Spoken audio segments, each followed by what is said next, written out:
जय हिंद। आप सभी का स्वागत है हमारे YouTube चैनल लक्ष्य तक पर। सीटेट की हम लोग प्रैक्टिस सेट कर रहे थे।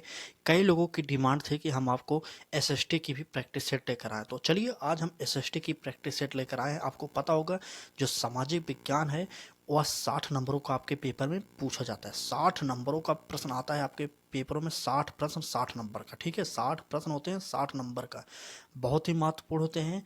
अभी से नहीं पढ़ेंगे तो यह टफ बहुत पड़ता है। तो चलिए क्लास को स्टार्ट करते हैं। चैनल पर नए हो तो चैनल को सब्सक्राइब करके बेल आइकन को ऑन कर लीजिए।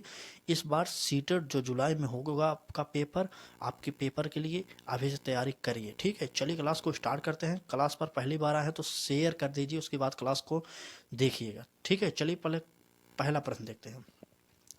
हमारा प्रश्न है 1857 के विद्रोह के बाद अंग्रेजों ने किस प्रकार भारत पर अपने नियंत्रण को समेकित किया। आपसे पूछा जा रहा है 1857 की क्रांति से संबंधित तथ्य दिए गए हैं। चलिए देखते हैं क्या है हमारा पहला ऑप्शन। ए, तुष्टीकरण तथा संपत्ति अधिकारों की सुरक्षा करके। B option, East India Company के सभी अधिकार ब्रिटिश साम्राज्य के हाथ में सौंपकर ताकि भारतीय मामलों को ज़्यादा बेहतर ढंग से संभाला जा सके। सी ऑप्शन, अवध, बिहार, मध्य भारत और दक्षिण भारत से ज़्यादा सिपाहियों की भर्ती करके। और डी ऑप्शन, भूमिहीन तथा किसानों की रक्षा के लिए नीतियां बनाकर। तो चलिए उत्तर बताइए। 1857 के विद्रोह के बाद अंग्रेजों ने किस प्रकार भारत पर अपने नियंत्रण को समेकित किया, तो वह था ईस्ट इंडिया कंपनी के सभी अधिकार ब्रिटिश साम्राज्य के हाथ में सौंपकर ताकि भारतीय मामलों को ज़्यादा बेहतर ढंग से संभाला जा सके। तो इस प्रकार से हमारा ऑप्शन बी सही हो जाएगा, बी ऑप्शन सही हो जाएगा। एसएसटी जो यह पेपर होता है 60 प्रश्न आते हैं आपके पेपर में। पेपर 2 के लिए ये स्पेशल क्लास आपके लिए लेकर आए हैं। पेपर 2 में 60 नंबर का एसएसटी होता है, 60 प्रश्न दिए जाते हैं जो कि बहुत ही टफ होता है। पूरा सिलेबस पढ़ने के लिए आप अभी से हमारे साथ जुड़िए, तभी आपको फ्री क्लासेज हमारे चैनल पर उपलब्ध कराई जाएगी। तो चलिए अगला प्रश्न देखते हैं।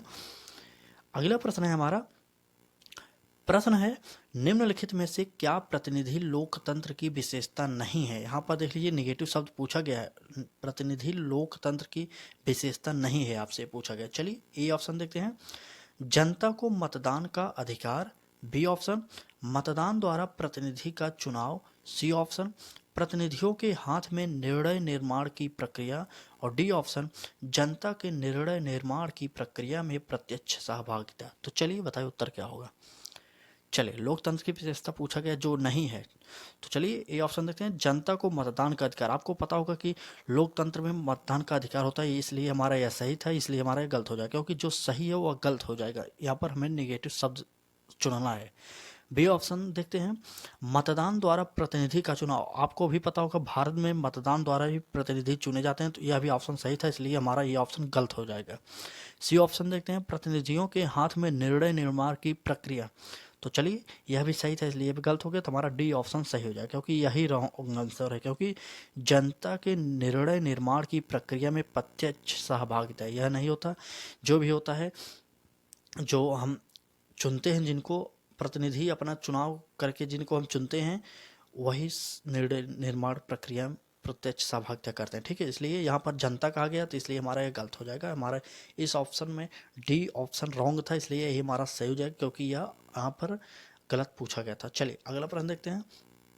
कम समय में ज़्यादा प्रश्नों की प्रैक्टिस सेट करने के लिए आप हमारे साथ जुड़ सकते हैं अभी से अच्छे से तैयारी करने के लिए। चलिए अगला प्रश्न देखते हैं। प्रश्न है, भारत के किस क्षेत्र को छोटा तिब्बत कहा जाता है। आपसे कहा जा रहा है भारत के किस क्षेत्र को छोटा तिब्बत कहा जाता है। क्या हिमाचल प्रदेश को कहा जाता है, या लद्दाख को कहा जाता है, या अरुणाचल प्रदेश, या सिक्किम। तो चलिए बताइए छोटा तिब्बत किसे कहा जाता है। छोटा तिब्बत लद्दाख को कहा जाता है। इंपॉर्टेंट है, या यूपी टेट में भी आया हुआ प्रश्न है। या चलिए लद्दाख, इंपॉर्टेंट प्रश्न लिख लीजिए आप लोग, ठीक है। इंपॉर्टेंट प्रश्न। इससे पहले हमारे चैनल पर आपको सीडीपी की क्लासेज उपलब्ध कराई गई हैं, एसएसटी की क्लासेज भी टॉपिक वाइज क्लासेज उपलब्ध है, जो कि जनवरी वाली क्लासेज है, आप उसे देख सकते हैं। एक महामैराथन हिंदी की उपलब्ध है, वह देख लीजिए आप लोग। सीटेट 7 जुलाई को आपका पेपर जो होने वाला है, वह अभी भी उसमें 2 से ढाई महीने का समय है, आप अच्छे से तैयारी कर सकते हैं। अगर पहली बार में ही पास होना चाह रहे हैं तो आप हमारे साथ जुड़िए। इससे पहले हमने UP TET, C TET, REET जैसी परीक्षाओं को पास किया है, तब आपको बता रहे हैं, ठीक है। चलिए अगला प्रश्न देखते हैं क्या है। इस प्रश्न का जो हमारा लद्दाख ऑप्शन सही हो जाएगा। अगला प्रश्न है हमारा, प्रश्न है, भारत में अपील प्रणाली या पौनवार्दिक प्रणाली किसे कहते हैं? देख लीजिए यहाँ पर पौनवार्दिक, ये ऐसे ऐसे शब्द सीटर देता है जिसे आप शायद पहले नहीं सुने होंगे, इसलिए अभी से प्रैक्टिस सेट करते रहिए। अगर यह क्लास अच्छी लगेगी तो आप बताएंगे तो हम एक महामैराथन रोजाना लेकर आपके लिए एसएसटी के आ जाएंगे, ठीक है। वैसे तो हमारी क्लासेज रोजाना दोपहर 1 बजे में हो रही हैं, अभी कुछ समय बाद हम आपके लिए 2 से 3 क्लासेस उपलब्ध कराने वाले हैं। तो चलिए देखते हैं, भारत में अपील प्रणाली या पौनवार्दिक प्रणाली किसे कहते हैं? ए ऑप्शन देखिए, निचले न्यायालय के आदेश के खिलाफ उच्च न्यायालय में अपील का प्रावधान। बी ऑप्शन, न्यायिक सेवा में आवेदन का प्रावधान। सी ऑप्शन, न्यायालय के आदेश के खिलाफ संसद में अपील का प्रावधान। और डी ऑप्शन, राज्य कार्यपालिका प्रमुख का सर्वोच्च अपील प्राधिकारी के रूप में कार्यरत होने का प्रावधान। तो चलिए बताइए उत्तर।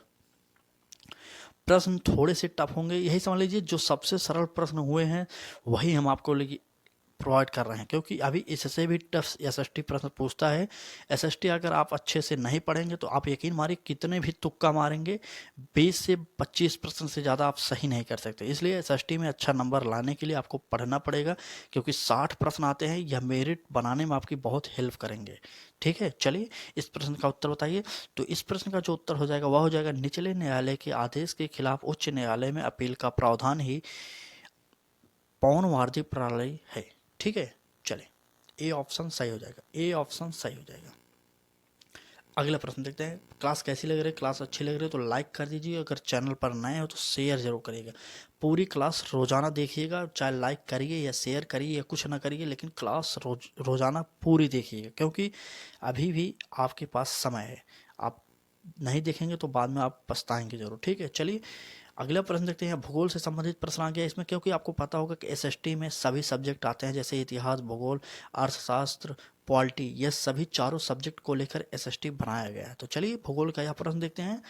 निम्नलिखित में से कौन सा प्रायद्वीपीय पठार का लक्षण नहीं है? यहाँ पर आपसे पूछा जा रहा है प्रायद्वीपीय पठार का लक्षण नहीं है। तो चलिए देखते हैं।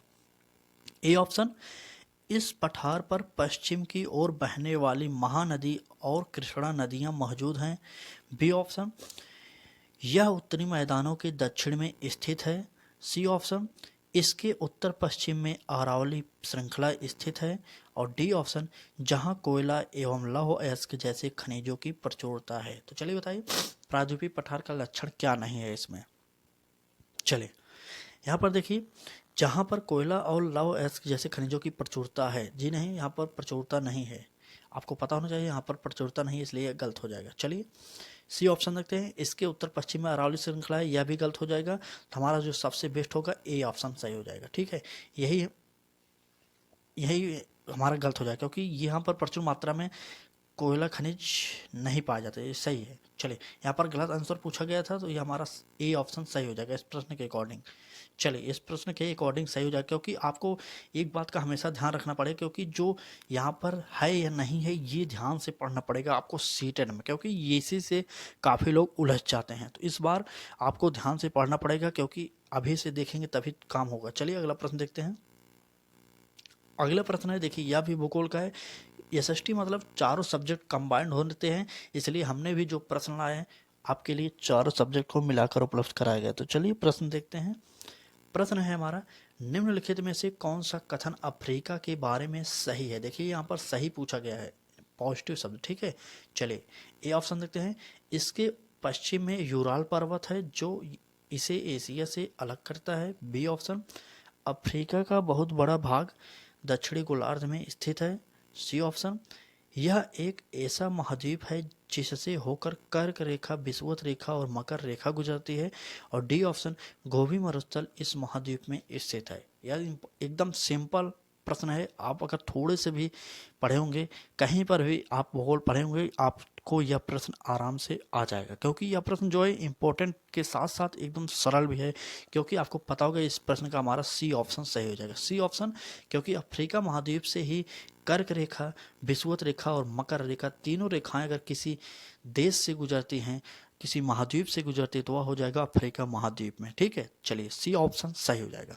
क्लास कैसी लग रही है? क्लास अच्छी लग रही है तो लाइक करिए, और अच्छी लग रही तभी बताइए, नहीं अच्छी लग रही तभी बताइए। आपको किस सब्जेक्ट पर क्लासेस चाहिए वह ज़रूर कमेंट करके बताइए। कुछ लोग कमेंट किए थे एसएसटी की क्लासेस चाहिए, इसलिए हम आपको एसएसटी की क्लासेस कुछ प्रोवाइड करा दे रहे हैं। उसके बाद कंबाइंड प्रैक्टिस सेट लेकर आएंगे जिसमें Hindi, SST, EVS, math, polity, ये सभी सब्जेक्ट को कंबाइंड लेकर आएंगे। लगभग रोजाना 100 प्रश्न कराएंगे। तो अभी से आप हमारे साथ जुड़ जाइए, अच्छे से तैयारी करिए।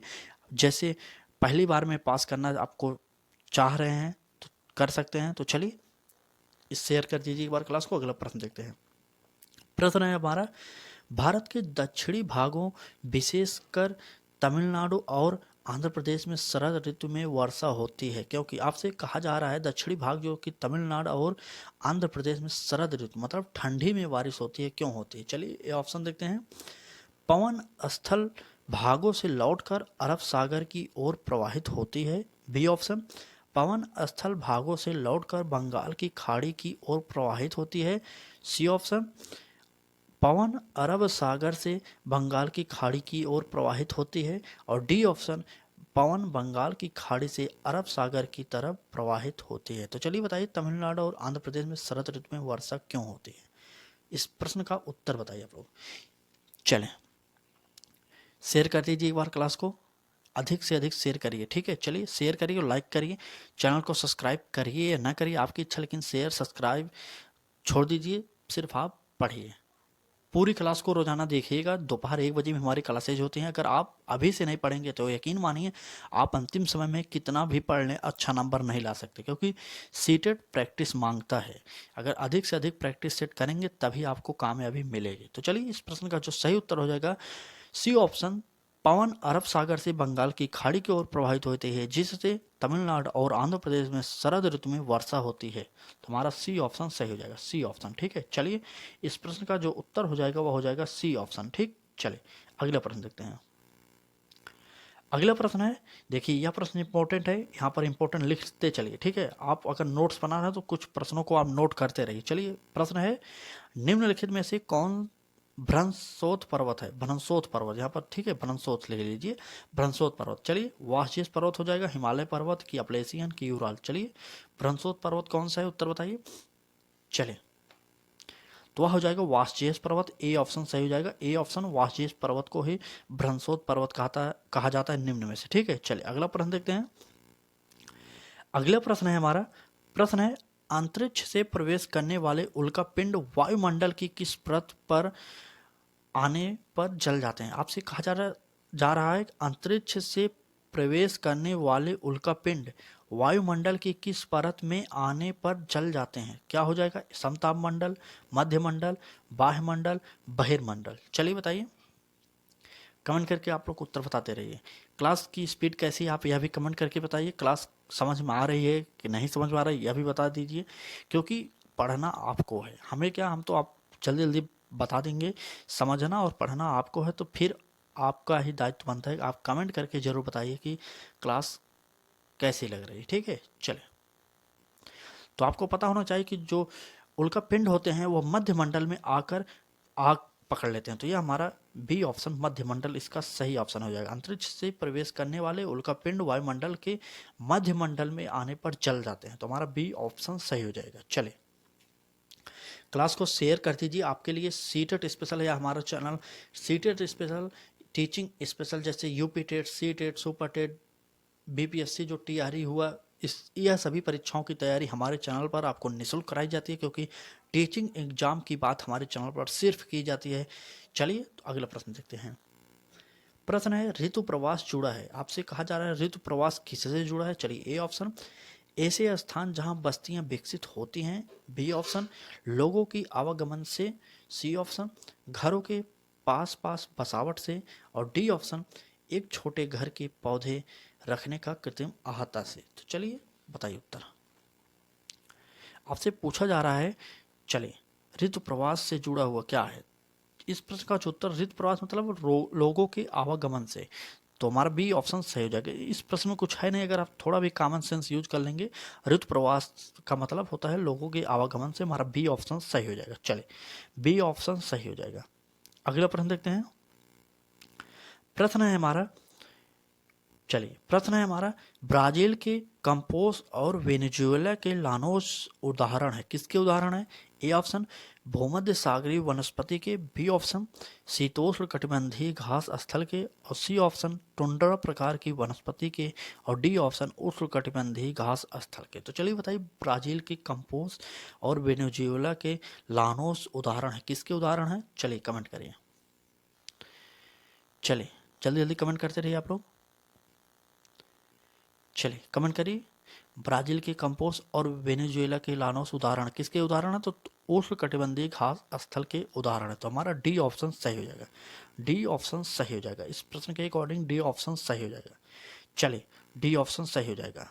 अगले प्रश्न देखते हैं, क्लास कैसी लगी? अगर क्लास अच्छी लगी हो तो लाइक कर दीजिए क्लास को। अगर चैनल पर नए हो, अभी तक सब्सक्राइब नहीं किया तो सब्सक्राइब करके बेल आइकन को ऑन जरूर करिएगा, ठीक है, जिससे आपको नोटिफिकेशन मिलता रहे। तो चलिए क्लास कैसी लगी जरूर बताइएगा। कल फिर मिलेंगे एक नए क्लास के साथ, क्योंकि हर दिन एनसीईआरटी बेस्ड क्लासेज आपको प्रोवाइड किए जा रहे हैं, क्योंकि सीटेट हमेशा एनसीईआरटी को फॉलो करता है।